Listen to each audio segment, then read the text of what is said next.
Hello, I'm Rachel Richards, and welcome to Teenagers Untangled, where we combine research by experts and ideas from other parents to solve your problems. As a parenting coach, I saw the incredible power of getting people together to share ideas and support each other. So welcome, pull up a chair and let's begin. Coming up later in this podcast, we discuss Jenny's question. Whenever I ask my child to do something around the house, he just says, "Why me?" and claims that I don't ask the other kids to do these things. Am I supposed to keep a tally? What can I do? To discuss this, I'm joined by Susie Asley, mindfulness coach and mum to 3 teenagers. Hi, Susie. Hi, Rachel. But first, the tricky area of body image and the issues it throws up. As we all know, puberty is a time of massive development. Combine obvious physical changes with a heightened desire to fit into new social groups, and it's not surprising that teenagers can become hyper-aware of themselves and their image. Now let's start with a healthy body image, which is feeling happy and satisfied with your body and what it can do. We pretty much all start there as toddlers, such as the great delight we have when we realise we can jump in puddles and spin in circles. But then the unhealthy body image that can creep in is when a person is highly self-critical, comparing their body to others and obsessing about some aspect of it. The way Brené Brown talks about it is that shame is a deeply painful sensation from the belief that we're not good enough and will not be accepted by a group. Susie, do you have a sort of mindfulness approach to this? Yeah, I mean, firstly, I think it's a huge topic. In our culture, we have quite a skewed relationship with body image in general, where we sort of see people who look a particular way, like they're thin, they look beautiful, but there's an emphasis on being thin, and we also almost sort of see them as being superior to people who are larger, which is really messed up. Completely. It's interesting because in her book, The Body is Not an Apology by Sonia Renee Taylor, she points out that only 5% of American women have the body type that advertising depicts as ideal. And we're absorbing this information. Yeah. And when teenagers start looking out into the world, they gain access to Instagram and TikTok and, basically watching films and advertising. They're going to get a sense of what is normal. Yes. And it's not remotely normal. No. And I love Brené Brown. You quoted her. I think she's absolutely amazing. And she's very much talking about shame, as you mentioned, but the sense of belonging. And I think that is absolutely crucial, particularly for teenagers. They just want to belong. We all want to belong, but they particularly want to belong, and they don't quite know how to belong. So they get sort of, because of all the different things in society, social media, different ways of being, body image is a massive part of that. And also because their bodies are changing on a daily basis. And yes, so our body looks ideally this particular way this year, but 10 years ago, the ideal, in inverted commas, body image looked different. In the 60s, it was very different. It will be different in 10 years' time. So these poor teens are aspiring to look a particular way when probably their body can never look like that. So it gives them this feeling of, I can never belong there. Or they do things that are sort of punishing to their bodies to try to become a particular way. And really importantly, it is never about how you look. It's always about something that's going on inside. So that's where we need to start. How do you feel? How do you feel about yourself? And then how you look matters less. Yes. And that sounds very easy, and it's really not easy, but that's at the crux of it, I think.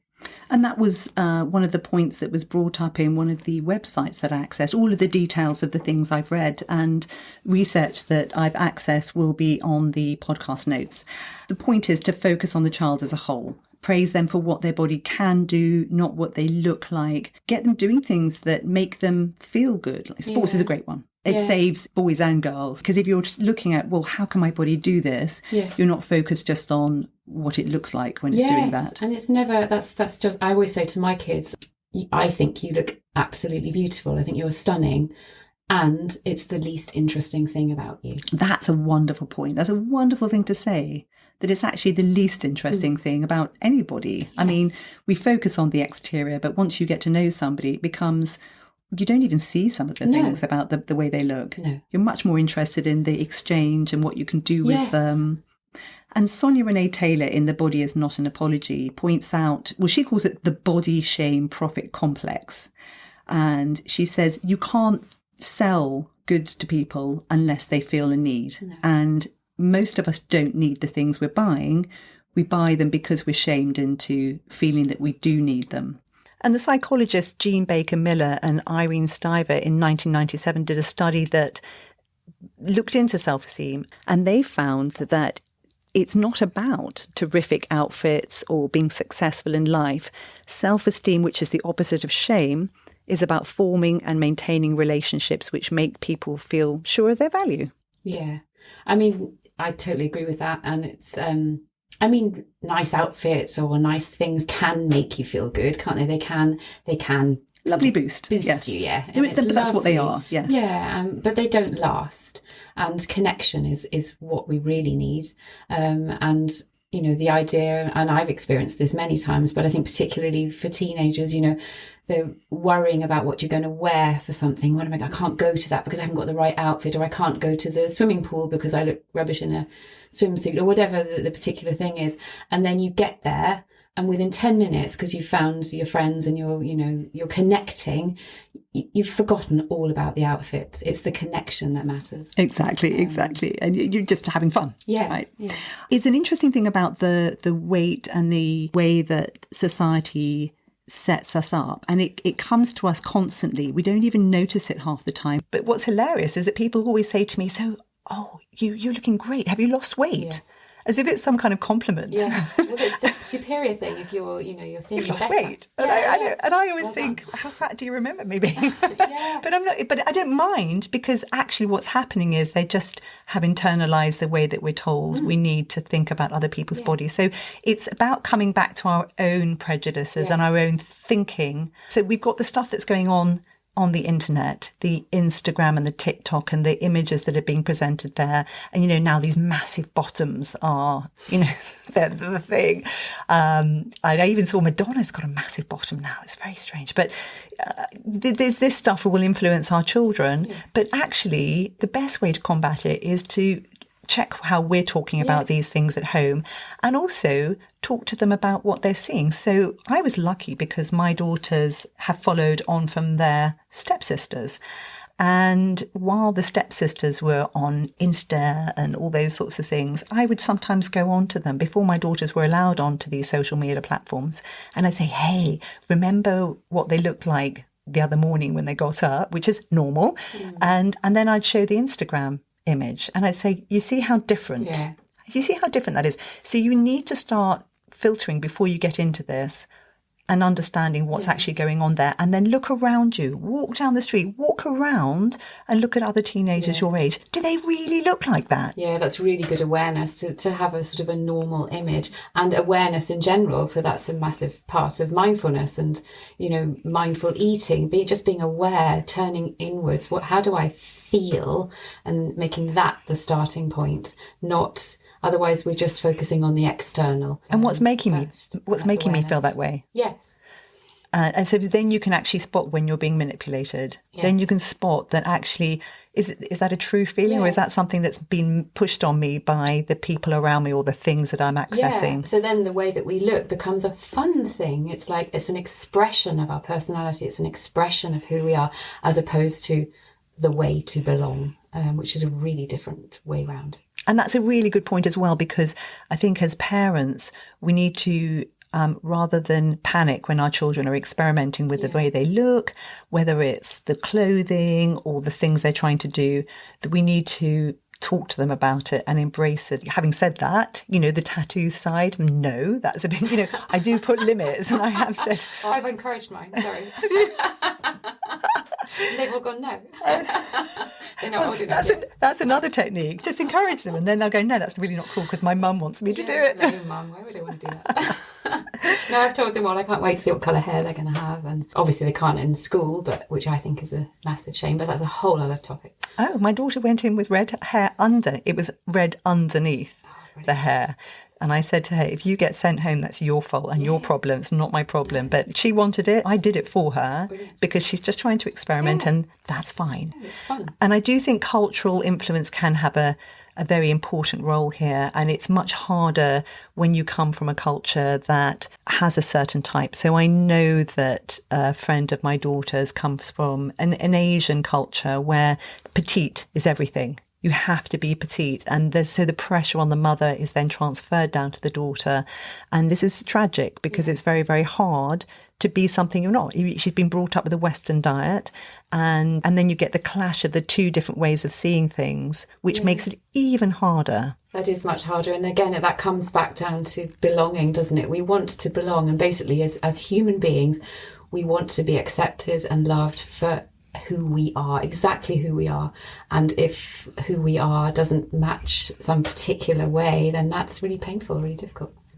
Some of the tips I saw in terms of our own role is avoid negative talk about your own weight, diets, crash diets. Be proud of what your body can do. Talk about how special your body is. Don't comment on how your child looks. And I've done this. I've done this once and it wasn't received well because it's a judgment. When I say something about the way that they look, then I've passed judgment. And the whole point is I need to stop judging. One of the things that's also helped me is having had cancer, and I've had an operation where I had a lump removed from my breast, and I now have a blue breast. And it's scar tissue, but it's not actually, I was very lucky because it remains looking quite similar to the way it was before. But when I look around me at the other people who suffer from cancer, and I'm aging, and I remain hugely positive because I know what the other option is. Yes. And being dead is no fun. So the fact that I have a body and my body can still do things, and the aging and the wrinkles on the backs of the hands and around my eyes, they're just something to show people that I've had a really fantastic life so far and I'm still alive. And I love that. I think it's beautiful. And also the idea that we're not meant to stay the same. We're meant to change. We're obsessed with staying the same. And for teenagers as well, they go through this huge change, and it's from day to day. It's kind of overwhelming for them, depending on how their particular process is. And if we can model, and, some days I'm good at that, sometimes I'm less good, we're human, then that's, showing them that they're, we're meant to change, we're meant to progress. Exactly. So things to look out for where it's actually really gone wrong is continually comparing their body to somebody else, not wanting to leave the house because of the way they look, not trying out new things because of the way they look, obsessing about their weight or a certain part of their body, spending a lot of time looking in the mirror, seeking imperfection, and then linking food with feelings of guilt or shame, strange habits. These things mean you really need to lean in and engage and talk about the feelings and what's actually happening. If you feel like you're sinking and you can't really do enough with them, it's better to get help early. Yeah, and I think it's really important to say that because it's such a vulnerable and difficult topic. There's a difference between having a few hang-ups and having some sort of, full-blown disordered eating, which can be really dangerous and really, really painful, and that needs professional help. All of these things are treatable, but the sooner you get some professional advice, and I know it's very hard at the moment because of COVID and it's made life very tricky when you're trying to seek out help. The other thing I found incredible has been Amazon. I know I don't want to advertise Amazon because of all its failings, but those reviews on Amazon, if you go in and find books, because books I think are better than websites purely because the people who are writing the books have had to go through checks. They're qualified, they've been edited, and they'll give you programs. And if you look for books that deal with a specific issue that you're suffering or your child is suffering, they can be an enormously helpful resource. It's always worth doing that. And also for the kids as well, on social media, which is where they live, there's so much body positivity, really beautiful people out there just trying to dispel those really horrible myths that we need to look a particular way, and showing that there are other options and normalising that we're all we've all got lumps and bumps. And so true. Yes, I saw there's a lovely lady who's got, it's not alopecia, it's psoriasis. And my goodness, her skin's like a leopard. It's absolutely beautiful. But, we don't see that in normal life. And she wears a bikini, so you can see it. And you start to realise, it's just another body. Yeah. And it's very helpful to see that there is no one way to look. And it's the least interesting It's the least interesting. What do you think? Is this an issue you've been affected by? References to the research we've used are in the podcast write-up. Don't battle on alone, seek help. Join our discussions on Facebook and Instagram, or email us at help@teenagersuntangled.com. Now, on to Jenny's question. Whenever I ask my child to do something around the house, he just says, "Why me?" and claims that I don't ask the other kids to do these things. Should I keep a tally? Susie, what do you think? Oh, yeah, minefield. I think two things. I think firstly, we have this idea that when we finally get round to, or I'm speaking from personal experience, asking our children and saying, look, I'm going to ask you to do this and you're going to do that, and I've got this idea that you're going to be doing this chore, that we somehow expect them to go, oh, great, yeah, I'll do that, Mum. Thanks for telling me. And what else do you want me to do? And we, of course, never hear that. We hear, oh, don't want to. Why does she not have to do it? And why do I have to do everything? And a resistance. Of course, there's a resistance to doing something that they don't want to do.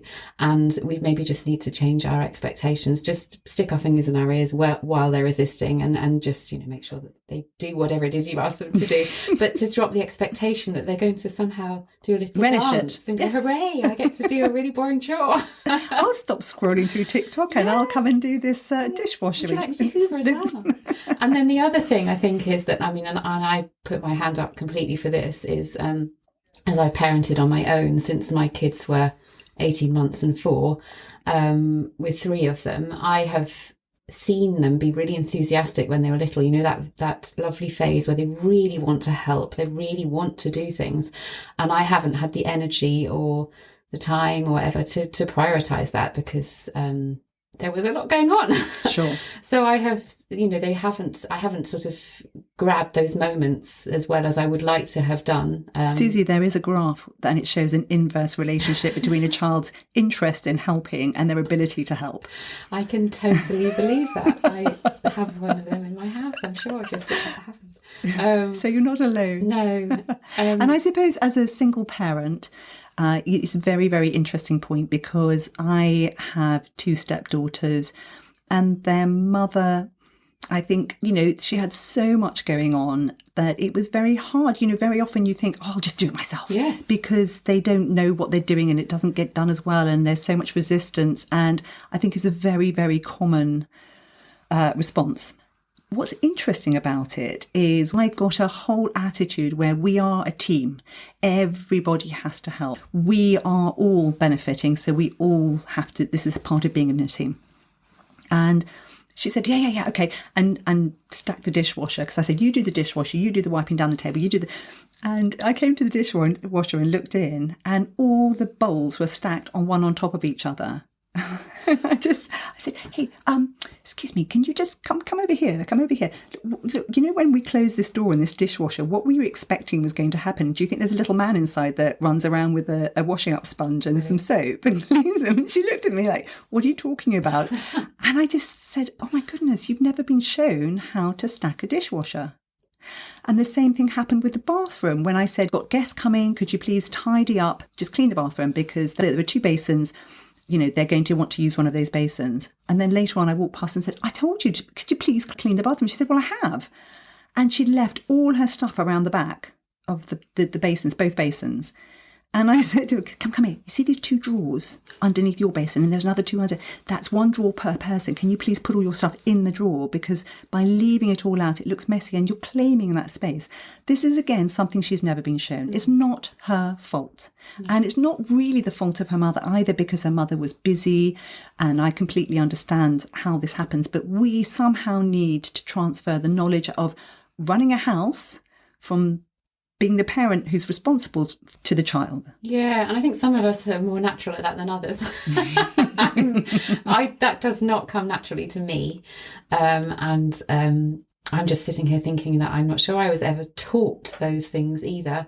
But I've had to learn, the hard way that if things don't have a home, they just disappear. Yes. And you can spend hours looking for them, literally. And have no recollection of where I've left them. And I have, my kids are different. They, I have twins, and they're so different in the approach to stuff. My daughter is really good and really knows where all her stuff is and is really naturally very tidy. And her twin brother is more like me. I've had to teach him, you need to have a mantra going out the door, when he started secondary school. Keys, train ticket, and there was another thing which I can't remember what it was, and he would sort of repeat it, have I got it, because otherwise he wouldn't have it. So it is sort of an inborn thing as well. I came from a chaotic household where none of this was really prioritised, and my parents we grew up in Africa and we had servants, so we came to England, and I remember one day as a teenager looking around my room and thinking, oh, I'll tidy up, and then my next thought was, how does that happen? What do I do? Because I had no concept of how this actually happens. So even if you have, obviously from then we had no money, so we didn't have servants. But even if you have people in your home who can do some of this, we really need to get our children involved in the chores. Number one, it actually makes them feel part of a team. When people have analysed suicide, one of the biggest problems with suicide is a sense of lack of purpose. And being part of a team, being part of the family, running the family home, will give them a sense of purpose. Maybe not the sense of purpose that they prefer, but they do need to understand that is part of being a human being in the world we're living in. Yeah. But I also think it teaches empathy. Mm-hmm. We keep talking about empathy in schools and, just this theoretical idea of empathy, but actually being involved in trying to do tasks that aren't particularly pleasant, but they need to be done, then puts them in the shoes of either their parent and saying, oh, actually, yeah, it is crap.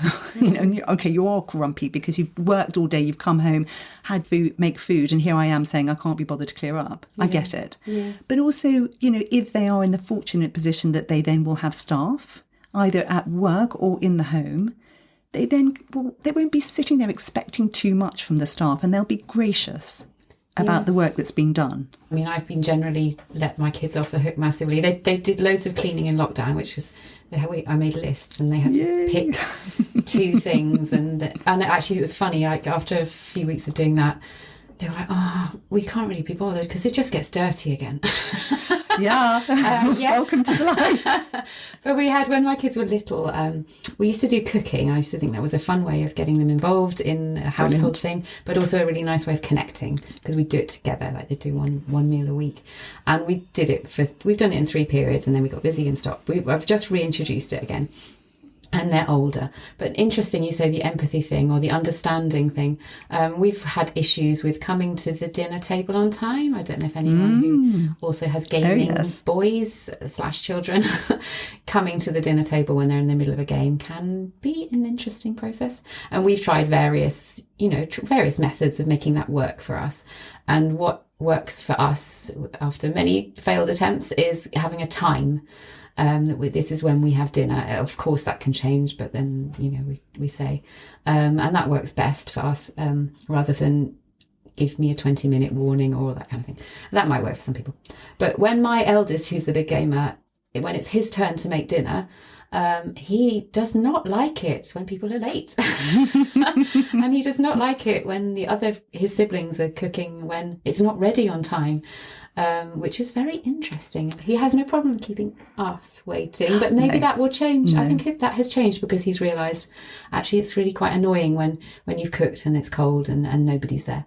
Yes, and this is all part of that whole process, and there's some crunching of gears while we're doing it. Yeah. But and they're never going to go, yippee, thank you for making me do that.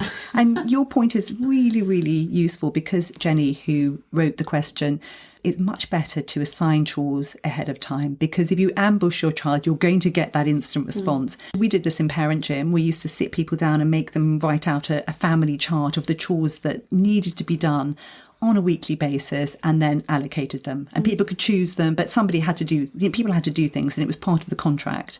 There's a great contract that I've taken from a website, which I can post on the podcast notes, that you can use if you want your teenager to sign up to something and say, okay, there are penalties if I don't actually do these chores.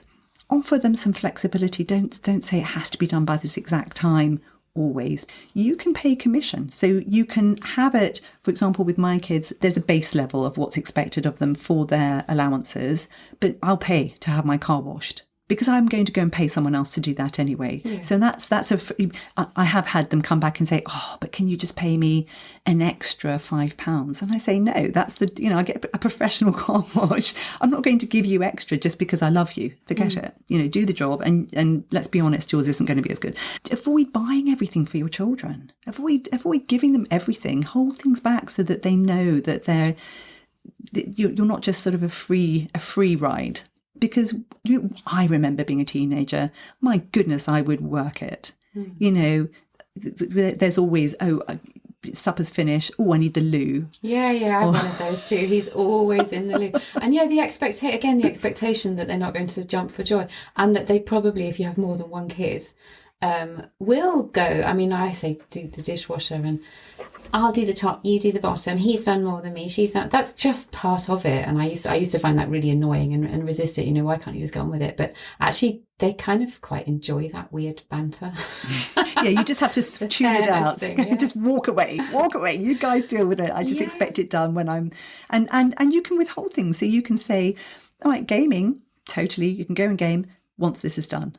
But so you can decide when to do it. It's not a problem, but you're not going to go and do the other fun stuff until this stuff is done, because this is part of, and always this is part of being a family. Or it's not about punishment. It's not, and actually explaining to them that these are life skills. And if they don't know how to do these things, it's going to hit them very hard at some point in their life. Yeah, I can feel that I also get caught up in, and we've talked about this before, sometimes I like doing the things for them. Which I don't. You'll laugh at me for this. But sometimes it's really, like, it's part of, I feel it's part of, nurturing to go and do something. I know that they're quite capable of doing such and such, but actually I want to do it for them as a way, as like a gesture, as just sort of helping them out.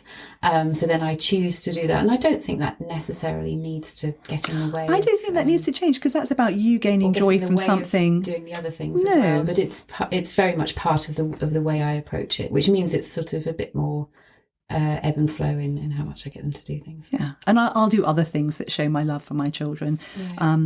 The other thing that I've realised is that I have two very different children, and one of them loves cooking. She'll come home at the weekend, and without me even having to ask, she'll go to the store cupboard and start coming up with recipes and things to put together. She's always the first person to stand up from the table to start clearing the plates. Wow. Yeah. Can I borrow her? And I think she empathises with my situation. Yeah. And I think the other one is much less interested in doing any of it.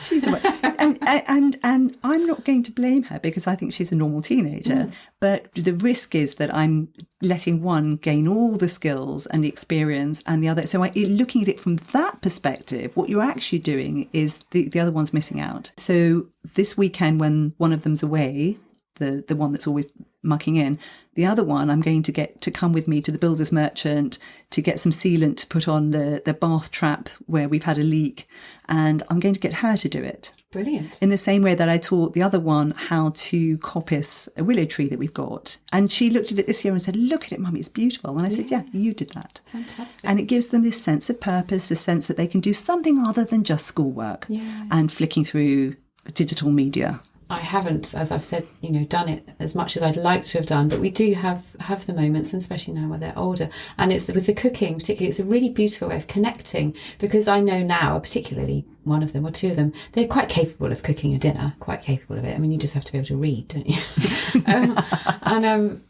And turn the oven off at the end. Always helps. And take it out before it burns. Yeah, we don't always do that. But it's a really beautiful way of connecting and talking and having that time where you're actually doing something with your hands and you're, taste this or do whatever. And it doesn't have to be really complicated. I mean, we did a pasta bake the other day, which took, no time. Perfect. It's really easy. I love that. I absolutely love that. And I know My ex-boyfriend was brought up by his grandma learning to cook, which meant he was a very confident cook. I've got friends who they cook with their sons, and as a result, there's an area that they feel very confident in. And what a gift. Yeah. What a lovely bonding experience. Yeah. I'm not sure we're quite there yet, but it's coming. How do you organise chores in your house? Do you have any great tips for us? We'd love to hear from you. We can be found on Facebook, Instagram, and you can email us at help@teenagersuntangled.com. Next time, we'll take a look at the way in which COVID has impacted the lives of our teenagers. To be honest, I thought mine had been fine until it was suggested as a topic for us to cover. And when I mentioned it to my teens, that's when they really opened up. And our listener question comes from Simon, who says, sleep seems to have become a big issue in our house. Should I let my teenager sleep in at the weekend or keep to a regular schedule? That's it for now. And in the meantime, if you'd like to learn more about mindfulness, both one-to-ones and courses, you can find Susie on Instagram and her details on susieasleymindfulness.co.uk. Bye for now.